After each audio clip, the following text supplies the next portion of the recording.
Guest, अतिथि देव स्वरूप होता है, उसकी सेवा देव पूजा कहलाती है।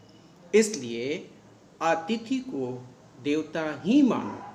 ये हमारी इंडियन सिविलाइजेशन और कल्चर की सबसे बड़ी मेरिट है कि अतिथि देवो भव, ये हमें बचपन से ही सिखलाया जाता है।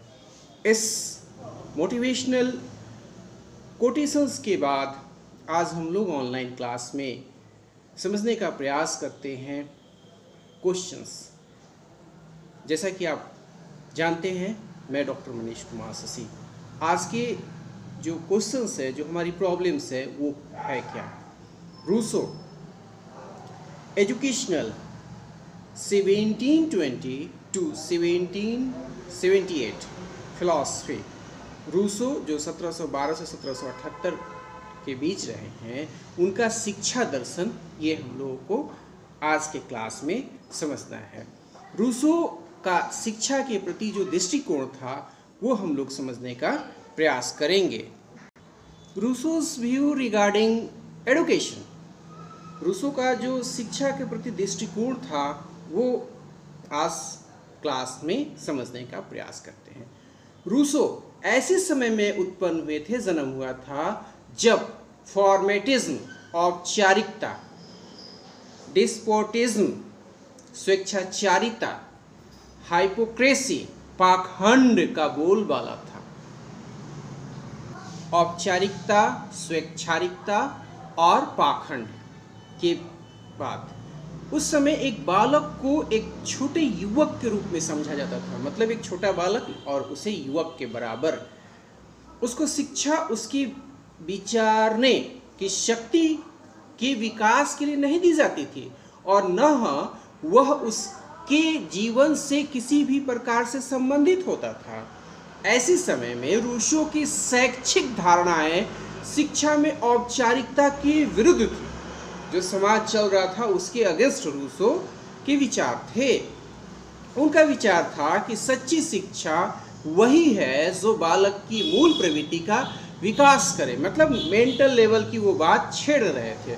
रूसो अपनी पुस्तक एमाइल के प्रथम वाक्य में ही अपना मूल सिद्धांत हमारे समक्ष रखने में कामयाब होते हैं, और आज पूरा वर्ल्ड उनको मान रहा होता है।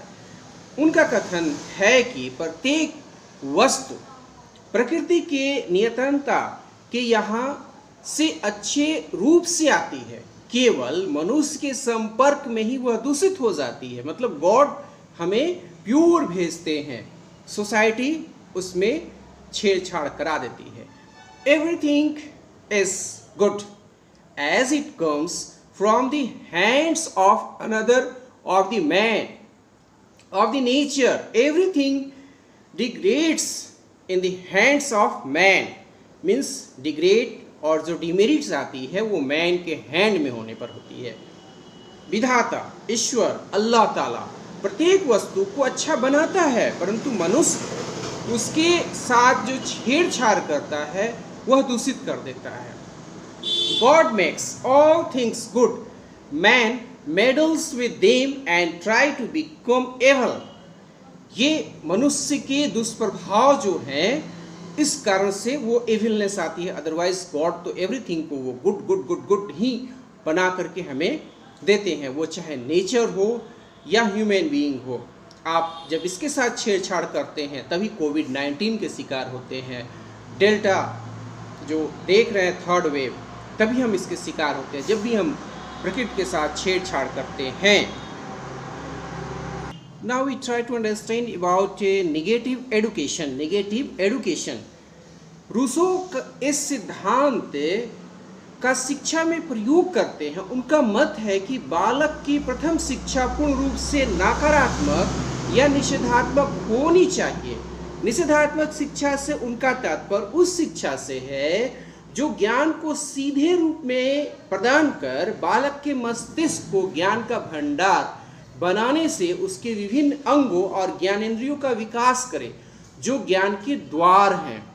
ये नेचर लॉ की तरफ रूसो लगातार हमें लेकर के जाने का वो प्रयास करते हैं।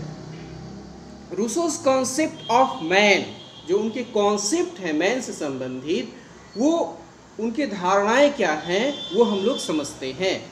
रूसो की मानव के संबंध में धारणा थी कि मानव प्राकृतिक रूप से अच्छा होता है और स्वतंत्र होता है।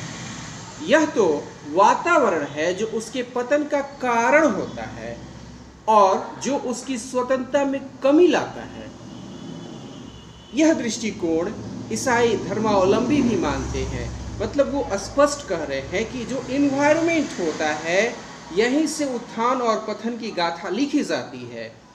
ये हमें समझने का प्रयास करना है। कहीं ना कहीं जिस ग्रुप में हम होते हैं वो भी हम लोगों को समझने का प्रयास करना है कि किस विचारधारा जो बिल्कुल विपरीत है, जिस मेंटल लेवल की बात आज हम लोग छेड़ रहे हैं वो रूसो उस समय ही हमें बता के गए हैं जो आज से लगभग 150 साल पहले की घटनाएं हैं। ये निश्चित रूप से हम समझने का प्रयास करें। 1712 प्लस 300 मतलब 2022 प्लस 10 310 साल पहले जो चीज़ें रूसो बता के गए आज भी लॉजिकली परफेक्ट है। 250 से 300 प्लस वो चीज़ें बता के गए। ईसाई धर्मावलंबी के दृष्टिकोण से स्पष्ट रूप से विरोधात्मक बातें भी थी। उसने शिक्षित व्यक्ति उसे कहा जो कि प्राकृतिक मानव हो। इन अर्थों में उसने चरम सीमा तक अपनी प्रकृति के आदर्श निहितार्थों को प्राप्त कर लिया होता, ये बताने का प्रयास किया। जो विकास की अवस्थाएं हैं, जो डेवलपमेंट की स्टेजेस हैं, उसको हम लोग समझते हैं रूसो क्या कह रहे हैं। रूसो मानव जीवन को 4 अवस्थाओं में विभाजित करते हैं और हर एक अवस्था की अपनी स्वयं की अलग विशेषता की ओर वो संकेत करते हैं, सिंबल्स देते हैं। वह बाल्यकाल को ऐसा समय मानता है जब बालक में मानसिक निष्क्रियता रहती है, जैसे ज्ञानेंद्रियों में परिपक्वता का समावेश होता है, मानसिक क्रियाशीलता की अवस्था धीरे धीरे विकसित होती है और प्रौढ़ अवस्था को प्राप्त होते होते उसमें सबसे उच्चतर जो स्तर है वो भी प्राप्त होता है। आज के डेट में हम देखते हैं ना कि कहा जाता है कि जो बालक होते हैं, स्टूडेंट्स होते हैं, प्रशिक्षु होते हैं, शिक्षार्थी होते हैं, वो प्रारंभ में जब आते हैं विद्यालयों में तो वो कोरा कागज़ नहीं होते हैं, बिल्कुल ज्ञान लेकर के वो विद्यालय में प्रवेश करते हैं। ये अलग बात है कि हम उन्हें अपने रूप में ढालते हैं, लेकिन जो भी शिक्षार्थी होते हैं जो प्राइमरी स्टेजेस में विद्यालय में आते हैं उनके पास एक ज्ञान का स्तर होता है। ये निश्चित रूप से आज के डेट में प्रासंगिक है। डेवलपमेंट की जो स्टेजेस हैं वो बारीकी से हम लोग समझते हैं। शैशव काल जो 0 से प्रारंभ होता है और 5 वर्ष तक रहता है। बाल्यकाल 5 से 12 वर्ष की अवस्था को रूसो बता रहे होते हैं। कैशोर्य जो बॉयहुड के नाम से प्रचलित है 12 से 15 वर्ष है। आज के डेट में ये किशोरावस्था भी हम लोग इसको जानते हैं। नेक्स्ट जो 4th है युवावस्था, एडल्टहुड, जो 15 से लेकर के 25 वर्ष के काल को वो इंगित करते हैं, जो मैरिज एज को रूसो बता रहे होते हैं। अब हम लोग इसको आगे समझने का प्रयास करते हैं कि रूसो के अनुसार जब पहली अवस्था जो थी शैशव काल है, यह अवस्था जन्म से 5 वर्ष तक रहती है। उसका जीवन ऐसा स्वतंत्र होना चाहिए कि खेल कूद आदि में वो समय व्यतीत कर सके इस एज में, और नगर के संकुचित वातावरण में बंद न रहकर खुले मैदान में विचरण करे। निर्बलता दुष्टता की जननी है, इसका भी हमें ध्यान रखना होगा कि बच्चे निर्बल न बने। नेक्स्ट जो रूसो कह रहे हैं सेकंड स्टेज की बात, दूसरी अवस्था बाल्यकाल है। यह अवस्था 5 से 12 वर्ष तक रहती है।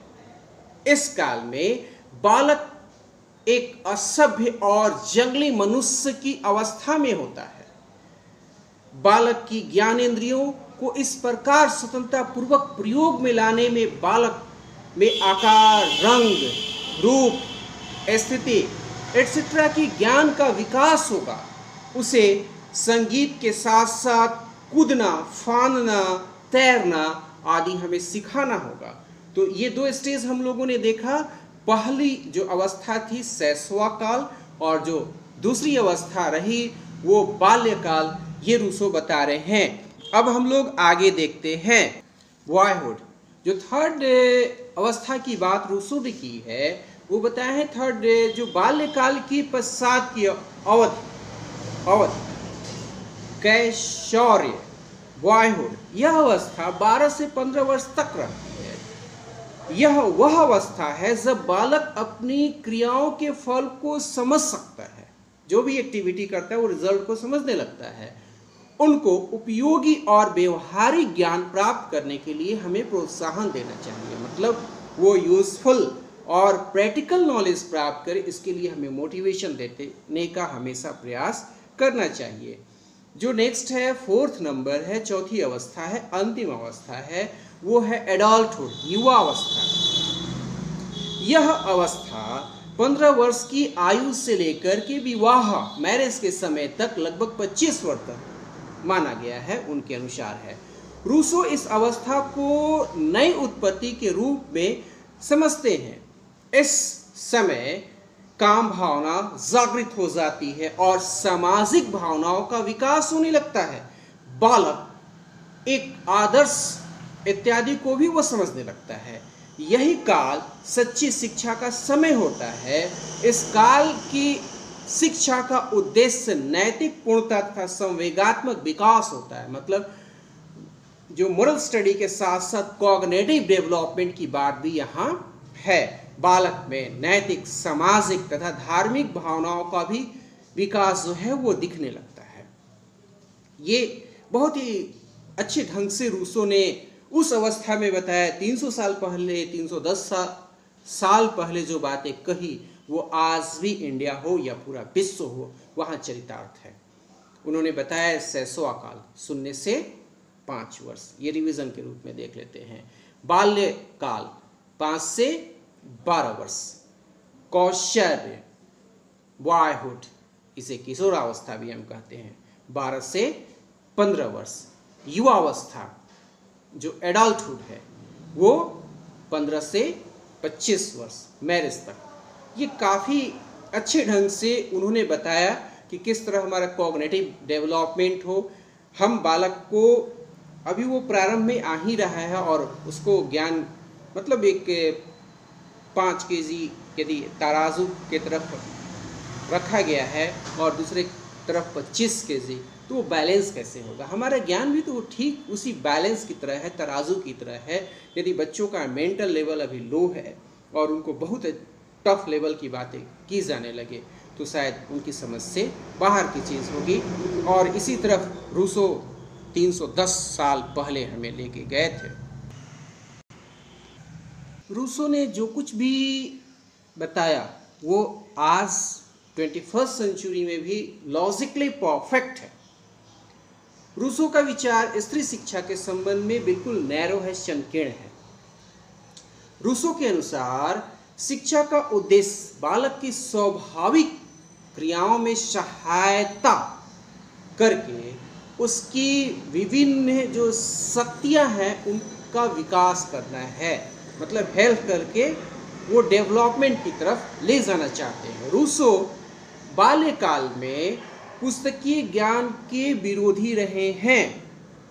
वह प्राकृतिक नेचर परिणामों द्वारा अनुशासन के सिद्धांत को अपनाते हैं, मतलब बालक को प्रकृति में छोड़ दो, जब वो किसी चीज़ से जलेगा तो वो खुद ही समझ जाएगा कि इसको टच नहीं करना है, किसे टच करना है, वो सारी चीज़ों को वो सीख जाएगा। वो नेचर से उनके ज्ञान को जोड़ने का प्रयास करते हैं। शिक्षा पद्धति में क्रिया द्वारा सीखना के सिद्धांत को अपनाया गया। वह निरीक्षण, अनुभव और अन्वेषण द्वारा बालक को शिक्षा देने पर विशेष बल देते हैं। हमेशा ऑब्जर्वेशन हो, एक्सपीरियंस हो और इन्वेंशन हो, इस तरफ वो नेचर के साथ और उस एडुकेशन को आगे बढ़ाते हैं। इनकी शिक्षा में 3 प्रवृत्तियों का समावेश भी हम देखते हैं, मनोवैज्ञानिक, वैज्ञानिक और सामाजिक। ये स्पष्ट रूप से परिलक्षित होता है, दिखता है। साइकोलॉजिकल, साइंटिफिक और सोशल, इसके साथ वो नेचर को लेकर के और बच्चों के जो सर्वांगीण विकास है उस तरफ रूसो लेके जाते हैं। पुस्तकीय ज्ञान से दूर रखना चाहते हैं। ऑब्जर्वेशन, एक्सपीरियंस के साथ साथ जो इन्वेंशन है उसके बेस पर बच्चों को आगे बढ़ाते हैं। साइकोलॉजिकल, साइंटिफिक और सोशल, इनका समावेश नेचर के साथ करके बच्चों के ऑलराउंडर डेवलपमेंट की तरफ वो जोड़ते हैं। और 1712 मतलब 310 साल लगभग होने जा रहे हैं और उनकी चीज़ें आज भी प्रासंगिक है। जिस मेंटल लेवल की बात उस समय उन्होंने छेड़ी थी वो 21st सेंचुरी में भी NCERT हो या SCERT हो, इस बात को आज भी मुहर लगाता है कि वो कितना तार्किक रहा है रूसो के विचार। सी मोटिवेशनल लाइन देखते रूसो के नेचर को हम लोग समझ चुके हैं। अब आगे कुछ मोटिवेशनल पंक्तियाँ, कोटेशंस देखते हैं।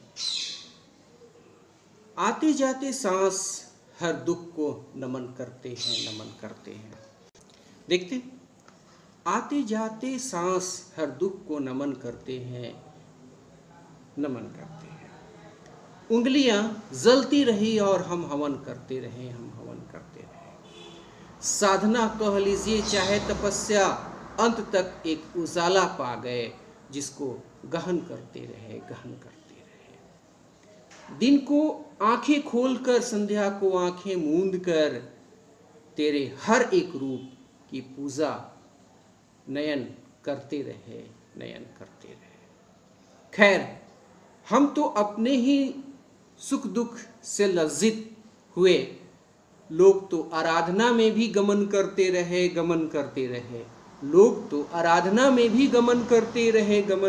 रहे। चलना आवश्यक था, जीवन के लिए चलना पड़ा। शशि गजलें कह के दूर अपनी थकान करते रहे।